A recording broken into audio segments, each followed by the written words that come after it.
And now, Chapter 25, Talks between Krishna and Rukmini.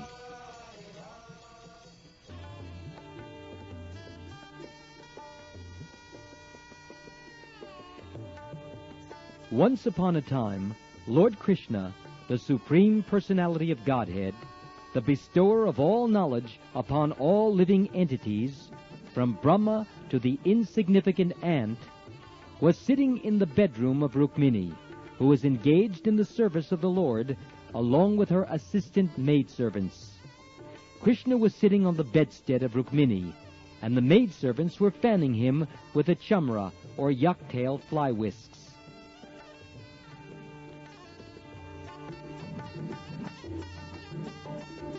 Lord Krishna's dealings with Rukmini, as a perfect husband, are a perfect manifestation of the supreme perfection of the personality of Godhead. There are many philosophers who propound a concept of the absolute truth, in which God cannot do this or that. They deny the incarnation of God, or the supreme absolute truth in human form. But actually, the fact is different. God cannot be subject to our imperfect sensual activities. He is the all-powerful, omnipresent personality of Godhead. And by His supreme will, not only can He create, maintain, and annihilate the whole cosmic manifestation, but He can also descend as an ordinary human being to execute the highest mission. As stated in Bhagavad Gita, whenever there are discrepancies in the discharge of human occupational duties, He descends.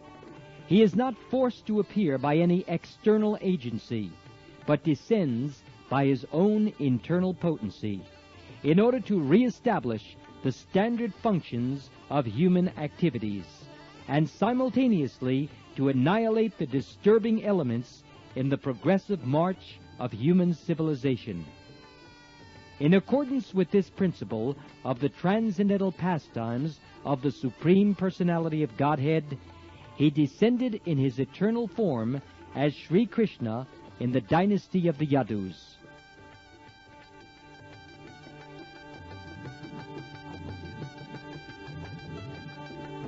The palace of Rukmini was wonderfully finished. There were many canopies hanging on the ceiling, with laces bedecked with pearl garlands, and the whole palace was illuminated by the effulgence of valuable jewels. There were many flower orchards of Bael and Chameli, which are considered the most fragrant flowers in India. There were many clusters of these plants, with blooming flowers enhancing the beauty of the palace. And because of the exquisite fragrance of the flowers, little groups of hummingbees gathered around the trees, and at night the pleasing moonshine glittered through the network of holes in the windows. There were many heavily flowered trees of parijat, and the mild wind stirred the fragrance of the flowers all around. Incense burned within the walls of the palace, and the fragrant smoke leaked out of the window shutters. Within the room were mattresses covered with white bed sheets, resembling the foam of milk.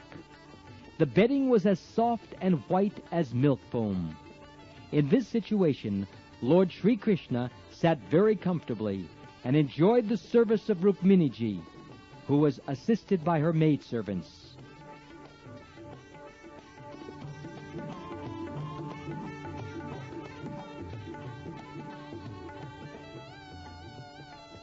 Rukmini was also very eager to get the opportunity to serve her husband, the Supreme Personality of Godhead. She therefore wanted to serve the Lord personally, and took the handle of the chamra from the hand of the maidservant and began to move the fan. The handle of the chamra was made of gold, decorated and bedecked with valuable jewels, and it became more beautiful when taken by Rukmini, because all of her fingers were beautifully set with jeweled rings. Her legs were decorated with jewels and ankle bells, which rang very softly between the pleats of her sari. Rukmini's raised breasts were smeared with kumkum and saffron. Thus her beauty was enhanced by the reflection of the reddish color emanating from her covered breasts. Her high hips were decorated with a jeweled lace girdle, and a locket of great effulgence hung on her neck. Above all, because she was engaged in the service of Lord Krishna, although at that time she was old enough to have grown-up sons, her beautiful body was beyond compare in the three worlds. When we take account of her beautiful face, it appears that the curling hair on her head, the beautiful earrings on her ears, her smiling mouth, and her necklace of gold all combined to shower rains of nectar. And it was definitely proved that Rukmini was none other than the original goddess of fortune, who is always engaged in the service of the lotus feet of Narayan.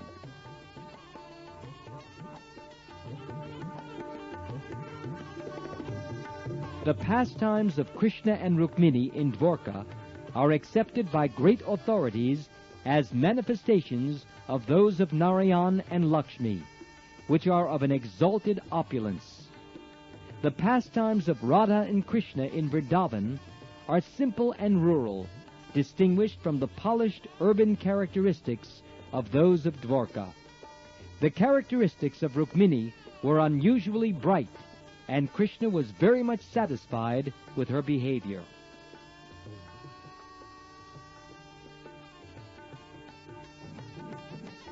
Krishna had experienced that when Rukmini was offered a parijat flower by Narad Muni, Satyabhama had become envious of her co-wife, and had immediately demanded a similar flower from Krishna.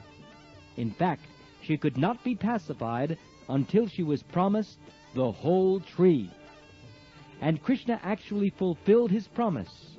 He brought the tree down to the earth planet from the heavenly kingdom. After this episode, Krishna expected that because Satyabhama had been rewarded by a full tree of parijat, Rukmini would also demand something. Rukmini did not mention anything of the incident, however, for she was grave and simply satisfied in her service. Krishna wanted to see her a bit irritated, and therefore he schemed to see the beautiful face of Rukmini in an irritated condition. Although Krishna had more than 16,100 wives, he used to behave with each of them with familial affection. He would create a particular situation between himself and his wife, in which the wife would criticize him in the irritation of love, and Krishna would enjoy this. In this case, because Krishna could not find any fault with Rukmini, for she was very great and always engaged in his service, he smilingly, in great love, began to speak to her.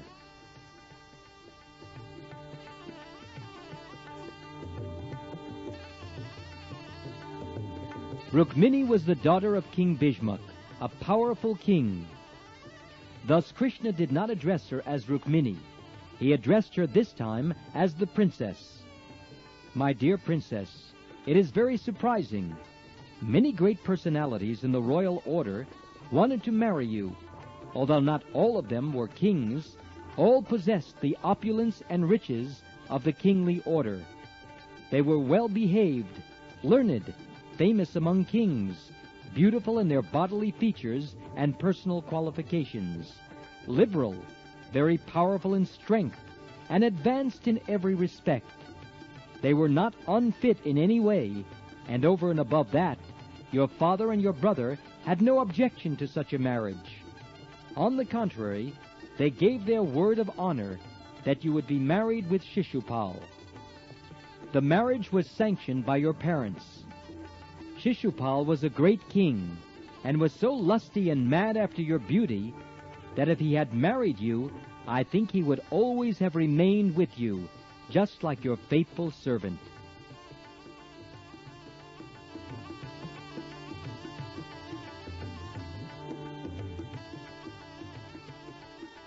In comparison to Shishupal, with his personal qualities, I am nothing, and you may personally realize it. I am surprised that you rejected the marriage with Shishupal and accepted me, who am inferior in comparison to Shishupal. I think myself completely unfit to be your husband, because you are so beautiful, sober, grave, and exalted. May I inquire from you the reason that induced you to accept me? Now, of course, I may address you as my beautiful wife, but still I may inform you of my actual position, that I am inferior to all those princes who wanted to marry you.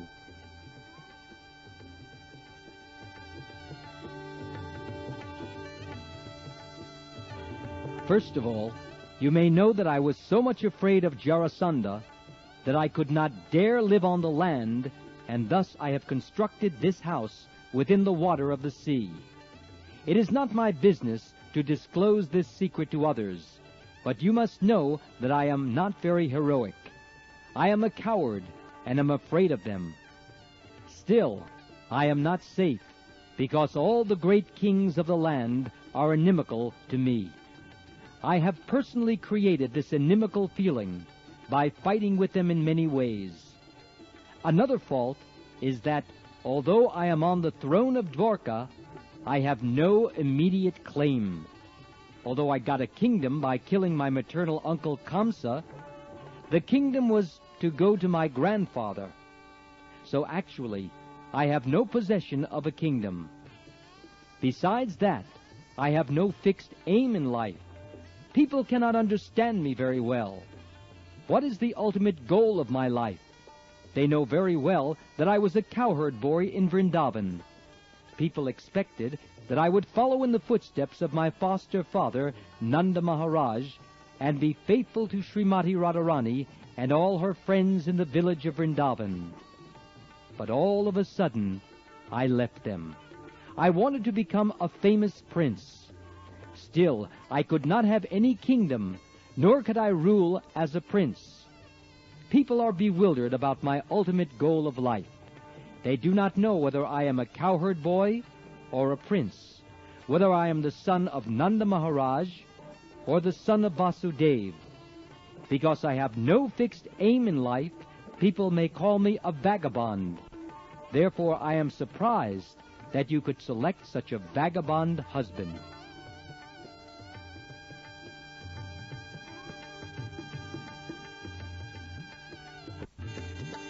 Besides this, I am not very polished, even in social etiquette. A person should be satisfied with one wife. But you see that I have married many times, and I have more than 16,000 wives. I cannot please all of them as a polished husband. My behavior with them is not very nice, and I know that you are very much conscious of it. I sometimes create a situation with my wives which is not very happy. Because I was trained in a village in my childhood, I am not well acquainted with the etiquette of urban life. I do not know the way to please a wife with nice words and behavior. And from practical experience it is found that any woman who follows my way or becomes attracted to me is ultimately left to cry for the rest of her life. In Vrindavan, many gopis were attracted to me, and now I have left them, and they are living, but are simply crying for me in separation. I have heard from Akrura and Uddhava that since I left Vrindavan, all my cowherd boyfriends, the gopis and Radharani, and my foster father, Nanda Maharaj, are simply crying constantly for me. I have left Vrindavan for good, and am now engaged with the queens of Dwarka, but I am not well behaved with any of you. So you can very easily understand that I have no steadiness of character. I am not a very reliable husband. The net result of being attracted to me is to acquire a life of bereavement only.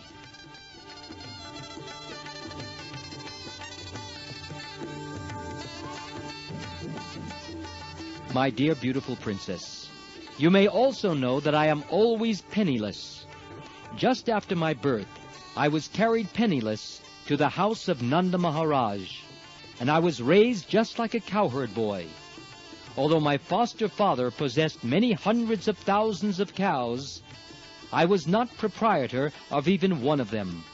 I was simply entrusted with taking care of them and tending them, but I was not the proprietor. Here also I am not the proprietor of anything, but am always penniless. There is no cause to lament for such a penniless condition.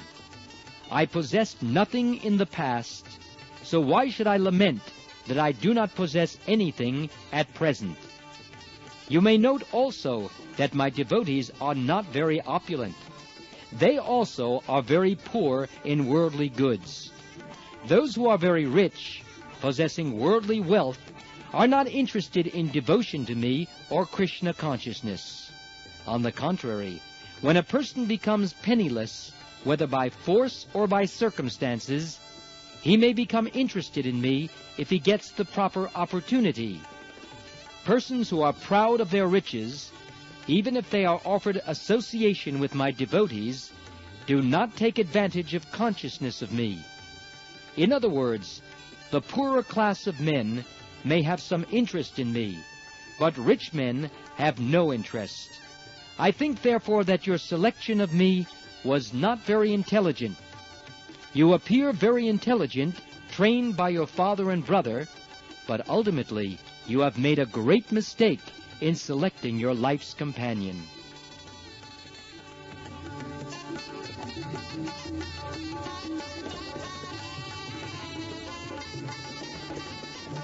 But there is no harm. It is better late than never. You are at liberty to select a suitable husband who is actually an equal to you in opulence, family tradition, wealth, beauty, education, in all respects. Whatever mistakes you have made may be forgiven. Now you may chalk out your own lucrative path of life. Usually, a person does not establish a marital relationship with a person who is either higher or lower than his position. My dear daughter of the king of Vidarbha, I think you did not consider very sagaciously before your marriage. Thus you made a wrong selection by choosing me as your husband. You mistakenly heard about my having very exalted character, although factually I was nothing more than a beggar. Without seeing me and my actual position, simply by hearing about me, you selected me as your husband. That was not very rightly done. Therefore I advise you that it is better late than never. You may now select one of the great Kshatriya princes and accept him as your life's companion, and you may reject me.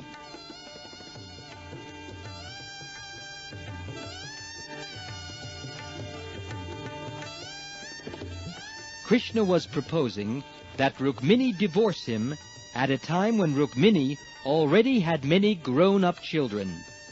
Therefore, Krishna's whole proposition appeared to be something unexpected, because, according to Vedic culture, there was no such thing as separation of husband and wife by divorce. Nor was it possible for Rukmini to choose a new husband in advanced age, when she had many married sons. To Rukmini, every one of Krishna's proposals appeared crazy, and she was surprised that Krishna could say such things. Simple as she was, her anxiety was increasing more and more at the thought of separation from Krishna.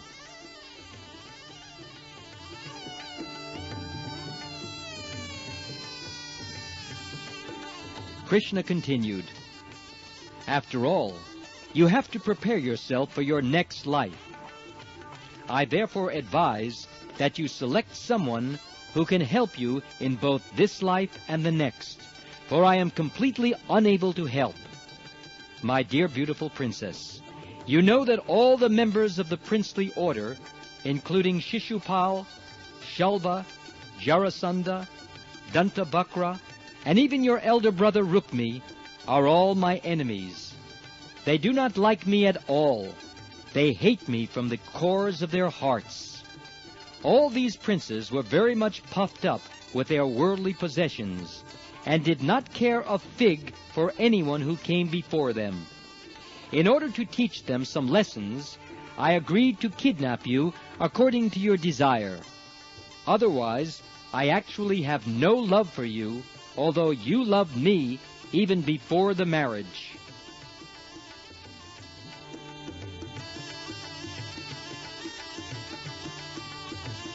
As I have already explained, I am not very much interested in family life or love between husband and wife. By nature, I am not very fond of family life, wife, children, home, and opulences. As my devotees are always neglectful of all these worldly possessions, I am also like that. Actually, I am interested in self-realization.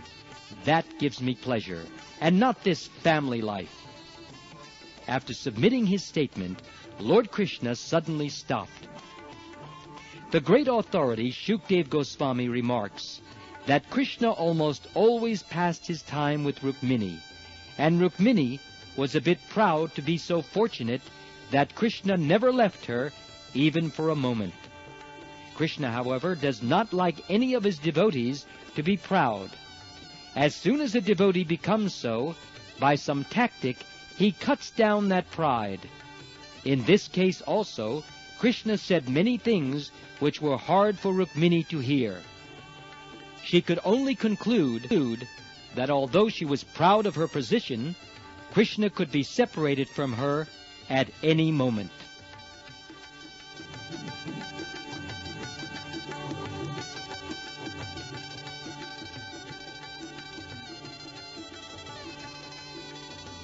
Rukmini was conscious that her husband was not an ordinary human being. He was the Supreme Personality of Godhead, the Master of the three worlds. By the way he was speaking, she was afraid of being separated from the Lord, and she had never heard such harsh words from Krishna before. Thus she became perplexed with fear of separation, and her heart began to palpitate. Without replying to a word of Krishna's statement, she simply cried in great anxiety, as if drowning in an ocean of grief. She silently scratched the ground with the nails of her toes, which reflected reddish light on the ground. The pink tears from her eyes mixed with the black cosmetic ointment from her eyelids, and the waters dropped down, washing the kumkum and saffron from her breasts. Choked up on account of great anxiety, unable to speak even a word, she kept her head downward and remained standing just like a stick. Due to extremely painful fear and lamentation, she lost all her powers of reason and became weak, her body losing so much weight that the bangles on her wrists became slack. The chamra rod with which she was serving Krishna immediately fell from her hand. Her brain and memory became puzzled, and she lost consciousness. The nicely combed hair on her head scattered here and there, and she fell down straight, like a banana tree cut down by a whirlwind.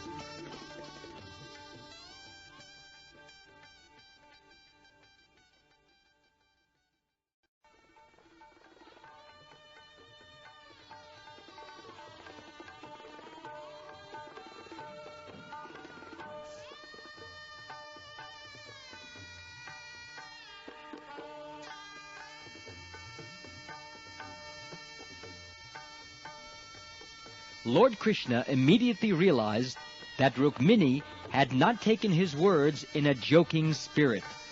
She had taken them very seriously, and in her extreme anxiety over immediate separation from him, she had fallen into this condition. Lord Sri Krishna is naturally very affectionate toward his devotees, and when he saw Rukmini's condition, his heart immediately softened. At once he became merciful to her. The relationship between Krishna and Rukmini was as Lakshmi Narayan. Therefore, he appeared before her in his four-handed manifestation of Narayan. He got down from the bedstead, brought her up by her hands, and, placing his cooling hands on her face, smoothed the scattered hair on her head. Lord Krishna dried the wet breast of Rukmini with his hand. Understanding the seriousness of Rukmini's love for him, he embraced her to his chest.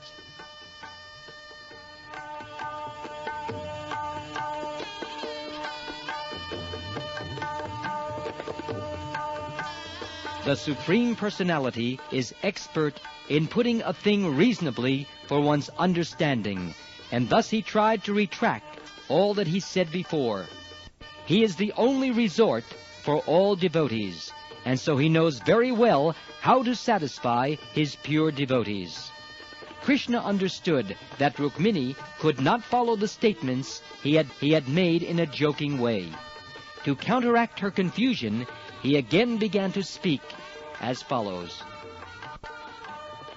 My dear daughter of Vidarbha, my dear Rukmini, please do not misunderstand me. Don't be unkind to me like this. I know that you are sincerely and seriously attached to me. You are my eternal companion. The words which have affected you so much are not factual.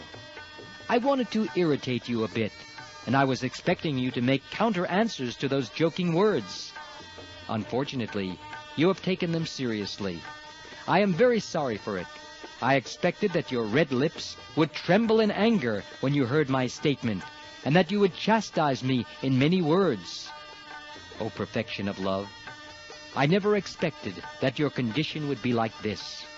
I expected that you would put your blinking eyes upon me in retaliation, and that I would thus be able to see your beautiful face in that angry mood.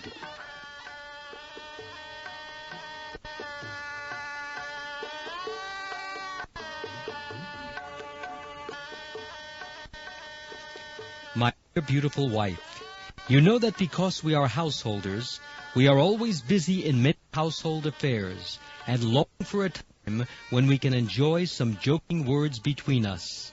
That is our ultimate gain in household life. Actually, householders work very hard day and night, but all fatigue of the day's labor is minimized as soon as they meet, husband and wife together, and enjoy life in many ways. Lord Krishna wanted to exhibit himself as being like an ordinary householder who delights himself by exchanging joking words with his wife. He therefore repeatedly requested Rukmini not to take those words very seriously.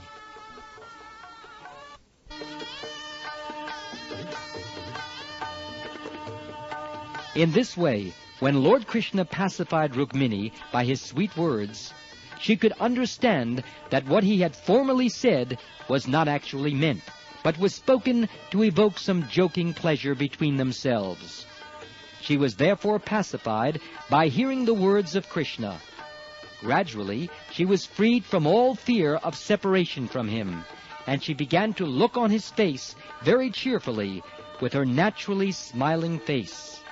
She said, My dear lotus-eyed Lord, your statement that we are not a fit combination is completely right.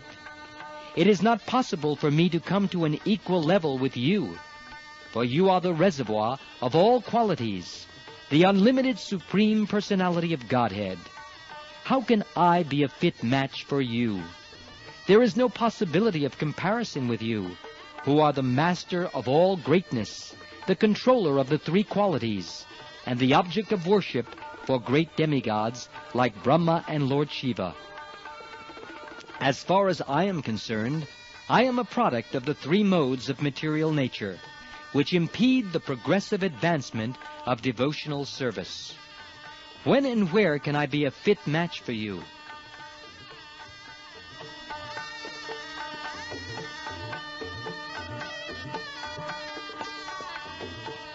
My dear husband, you have rightly said that being afraid of the kings, You have taken shelter in the water of the sea. But who are the kings of this material world? I do not think that the so-called royal families are kings of the material world. The kings of the material world are the three modes of material nature, who are actually its controllers. You are situated in the core of everyone's heart, where you remain completely aloof from the touch of the three modes of material nature, and there is no doubt about it.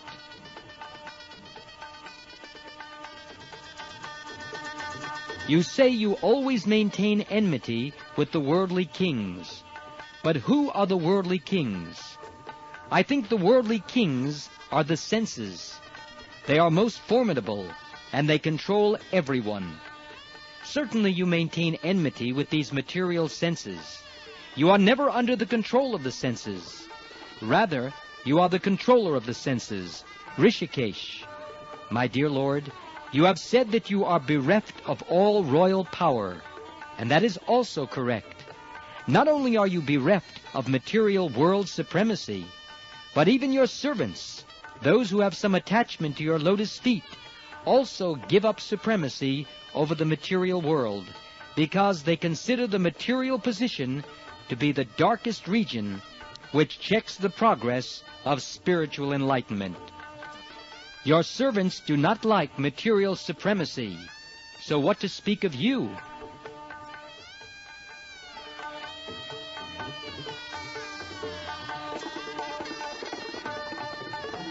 My dear Lord, your statement that you do not act as an ordinary person with a particular aim in life is also perfectly correct.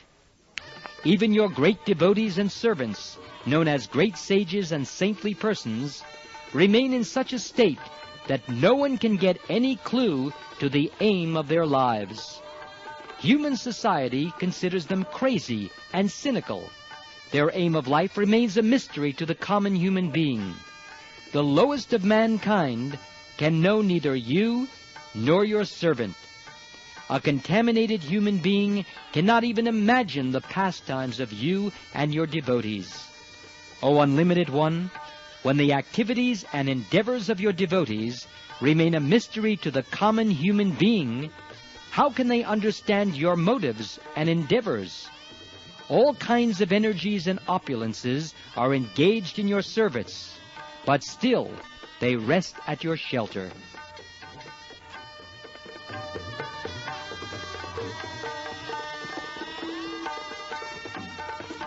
You have described yourself as penniless, but this condition is not poverty. Since there is nothing in existence but you do not need to possess anything.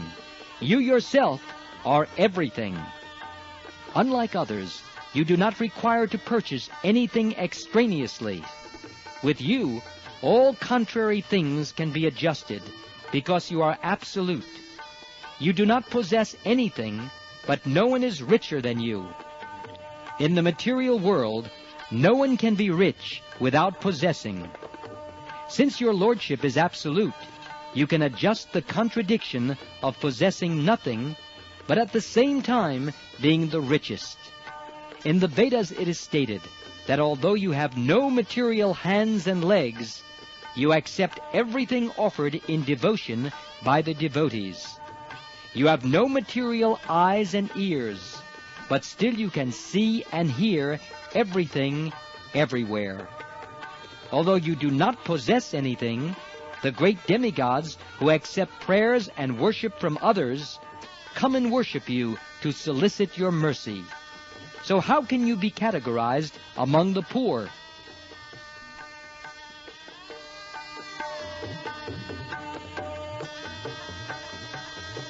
My dear Lord, you have also stated that the richest section of human society does not worship you. This is also correct, because persons who are puffed up with material possessions think of utilizing their property for sense gratification.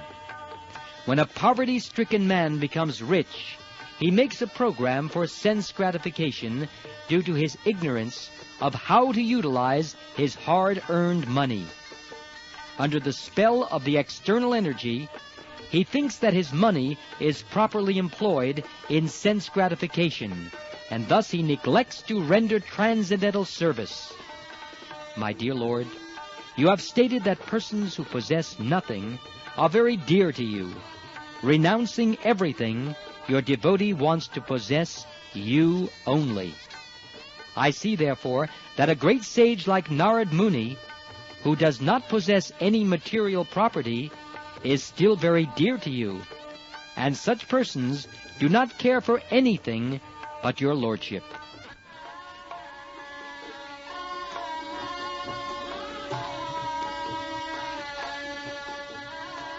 My dear Lord, you have stated that a marriage between persons equal in social standing, beauty, riches, strength, influence, and renunciation can be a suitable match.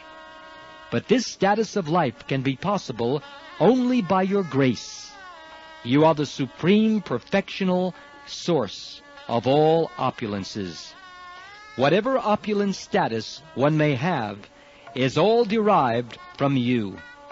As described in the Vedanta Sutra, Janmadyasya Yata, you are the supreme source from which everything emanates, the reservoir of all pleasure. Therefore, persons endowed with knowledge desire only to achieve you and nothing else. To achieve your favor, they give up everything, even the transcendental realization of Brahman. You are the supreme ultimate goal of life. You are the reservoir of all interests of the living entities. Those who are actually well motivated desire only you. For this reason, they give up everything to attain success. They therefore deserve to associate with you.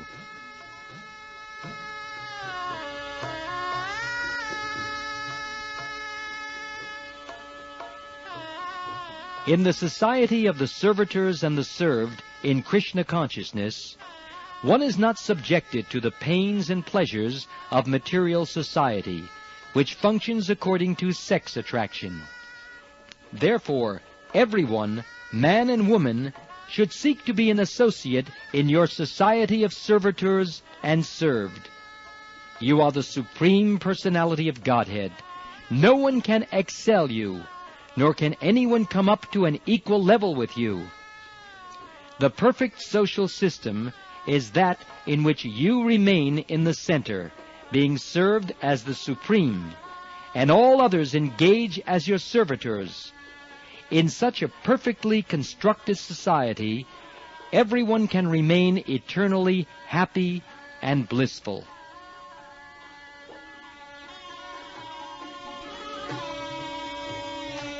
My Lord, you have stated that only the beggars praise your glories, and that is also perfectly correct. But who are those beggars? Those beggars are all exalted devotees, liberated personalities, and those in the renounced order of life. They are all great souls and devotees who have no other business than to glorify you. Such great souls forgive even the worst offender. These so-called beggars execute their spiritual advancement in life, tolerating all tribulations in the material world. My dear husband, do not think that I accepted you as my husband out of my inexperience. Actually, I followed all these great souls. I followed the path of these great beggars, and decided to surrender my life unto your lotus feet.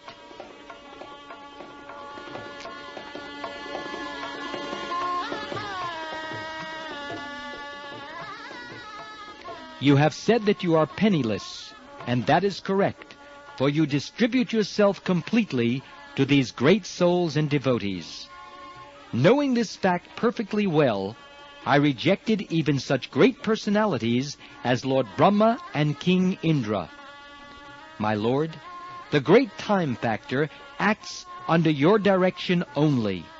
The time factor is so great and powerful that within moments it can effect devastation anywhere within the creation. Considering all these factors, I thought Jarasandha, Shishupal, and similar other princes who wanted to marry me to be no more important than ordinary insects.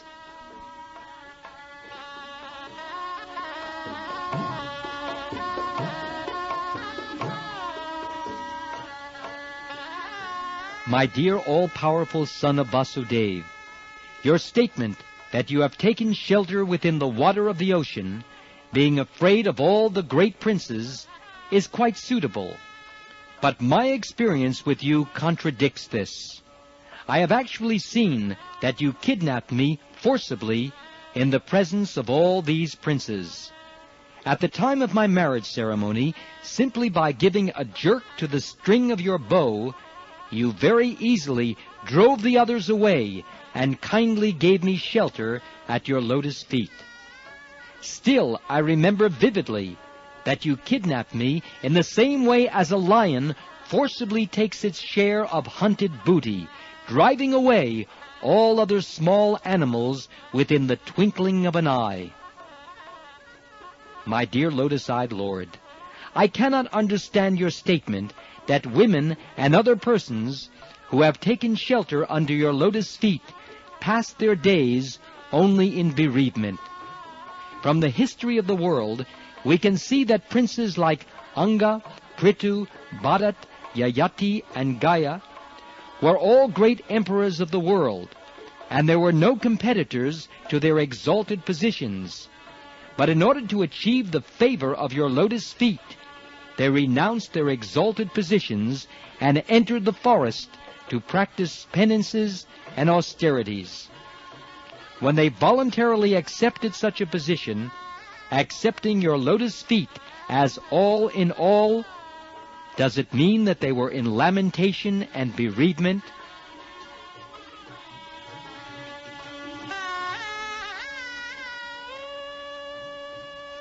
My dear Lord, you have advised me that I can still select another from the princely order and divorce myself of your companionship. But, my dear Lord, it is perfectly well known to me that you are the reservoir of all good qualities.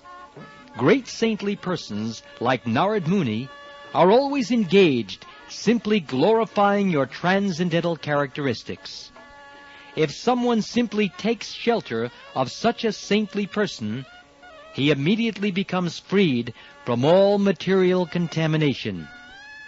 And when he comes in direct contact with your service, the goddess of fortune agrees to bestow all her blessings. Under the circumstances, what woman who has once heard of your glories from authoritative sources and has somehow or other tasted the nectarine flavor of your lotus feet can be foolish enough to agree to marry someone of this material world who is always afraid of death, disease, old age, and rebirth? I have therefore accepted your lotus feet, not without consideration, but after mature and deliberate decision. My dear Lord, you are the master of the three worlds. You can fulfill all the desires of all your devotees in this world and the next, because you are the supreme soul of everyone. I have therefore selected you as my husband, considering you to be the only fit personality. You may throw me in any species of life according to the reactions of my fruitive activities, and I haven't the least concern for this. My only ambition is that I may always remain fast to your lotus feet, for you can deliver your devotees from illusory material existence and are always prepared to distribute yourself to your devotees.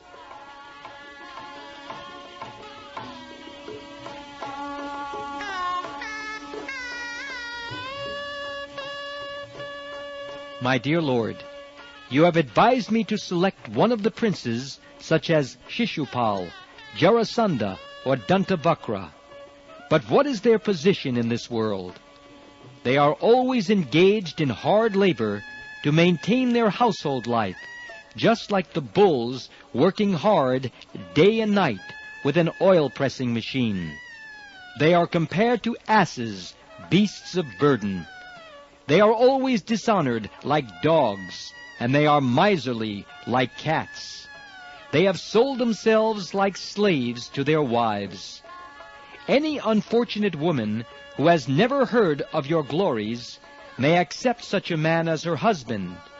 But a woman who has learned about you, that you are praised not only in this world, but in the halls of the great demigods, like Lord Brahma and Lord Shiva, will not accept anyone besides you as her husband. A man within this material world is just a dead body. In fact, superficially, the living entity is covered by this body, which is nothing but a bag of skin decorated with a beard and mustache, hairs on the body, nails on the fingers, and hairs on the head. Within this decorated bag are bunches of muscles, bunches of bones, and pools of blood, always mixed with stool, urine, mucus, bile, and polluted air, and enjoyed by different kinds of insects and germs. A foolish woman accepts such a dead body as her husband, and in sheer misunderstanding loves him as her dear companion. This is possible only because such a woman has never tasted the ever blissful flavor of your lotus feet.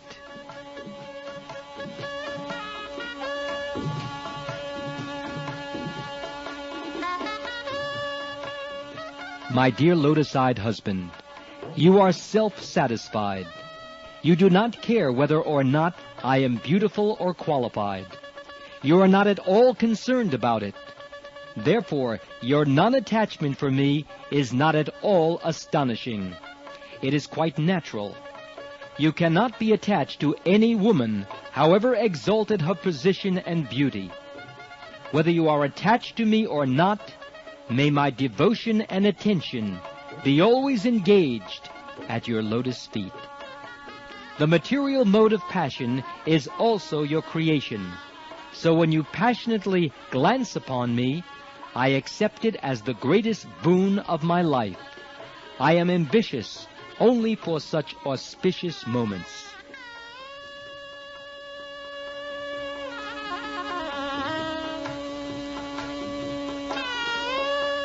After hearing Rukmini's statement and her clarification of each and every word he had used to arouse her anger of love toward him, Krishna addressed Rukmini as follows: My dear chaste wife, my dear princess, I expected such an explanation from you, and only for this purpose did I speak all those joking words, so that you might be cheated of the real point of view. My purpose has been served. The wonderful explanation you have given to my every word is completely factual and approved by me. O most beautiful Rukmini, you are my dearmost wife. I am greatly pleased to understand how much love you have for me.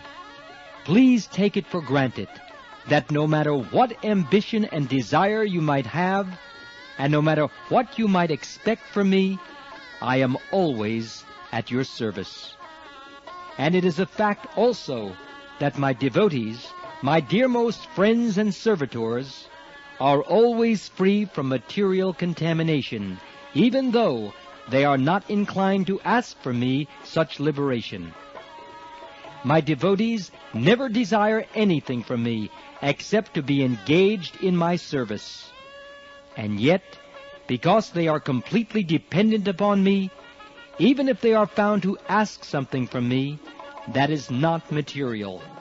Such ambitions and desires, instead of becoming the cause of material bondage, become the source of liberation from this material world.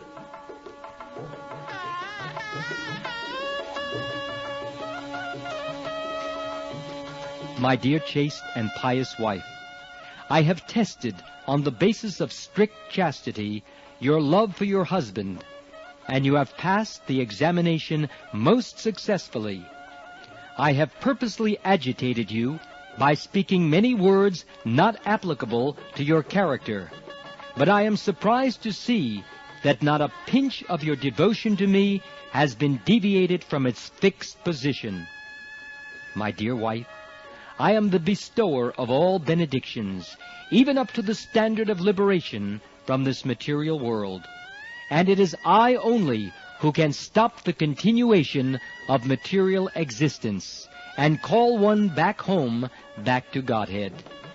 One whose devotion for me is adulterated worships me for some material benefit, just to keep himself in the world of material happiness, culminating in the pleasure of sex life. One who engages himself in severe penance and austerities just to attain this material happiness is certainly under the illusion of my external energy. Persons who are engaged in devotional service simply for the purpose of material gain and sense gratification are certainly very foolish, for material happiness based on sex life is available in the most abominable species of life, such as the hogs and dogs. No one should try to approach me for such happiness, which is available even if one is put into a hellish condition of life. It is better, therefore, for persons who are simply after material happiness and not after me to remain in that hellish condition.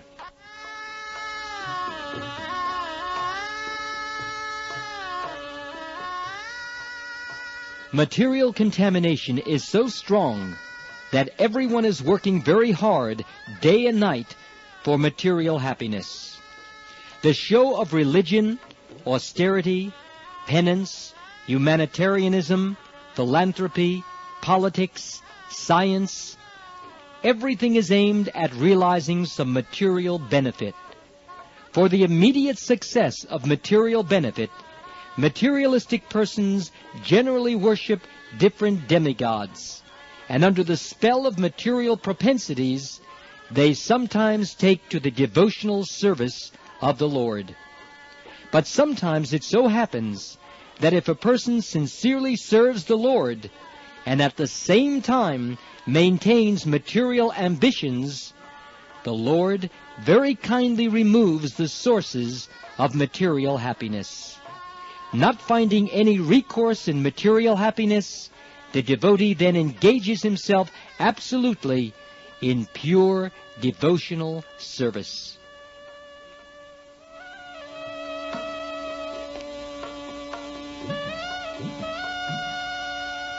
Lord Krishna continued, "My dear best of queens, I clearly understand that you have no material ambition. Your only purpose is to serve me, and you have long been engaged in unalloyed service. Exemplary, unalloyed devotional service not only can bestow upon the devotee liberation from this material world, but it also promotes him to the spiritual world, to be eternally engaged in my service. Persons too addicted to material happiness cannot render such service. Women whose hearts are polluted and full of material desires devise various means of sense gratification while outwardly showing themselves to be great devotees.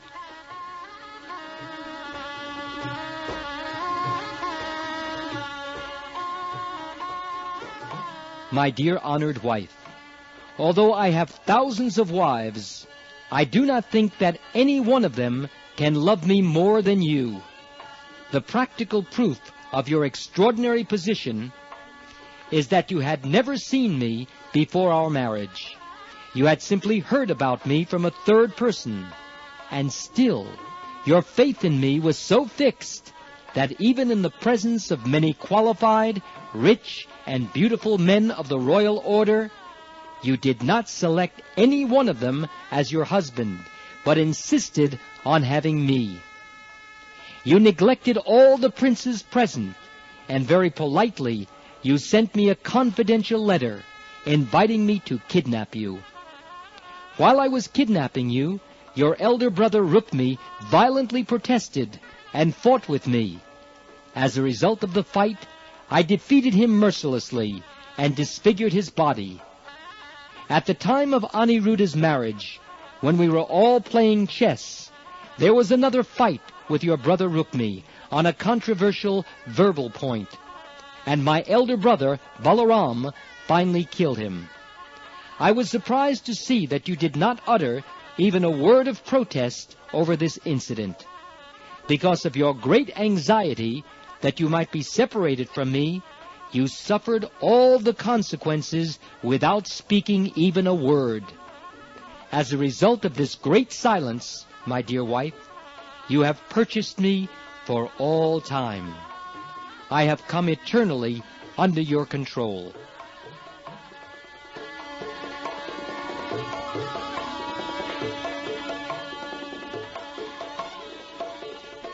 You sent your messenger inviting me to kidnap you, and when you found that there was a little delay in my arriving on the spot, you began to see the whole world as vacant. At that time you concluded that your beautiful body was not fit to be touched by anyone else. Therefore, thinking that I was not coming, you decided to commit suicide and immediately end that body. My dear Rukmini, such great and exalted love for me will always remain within my soul. As far as I am concerned, it is not within my power to repay you for your unalloyed devotion to me. The Supreme Personality of Godhead, Krishna, certainly has no business being anyone's husband or son or father, because everything belongs to him and everyone is under his control. He does not require anyone's help for his satisfaction. He is Atmaram, self-satisfied. He can derive all pleasure by himself without anyone's help. But when the Lord descends to play the part of a human being, he plays a role either as a husband, son, friend, or enemy in full perfection. As such, when he was playing as the perfect husband of the queens, especially of Rukminiji, he enjoyed conjugal love in complete perfection.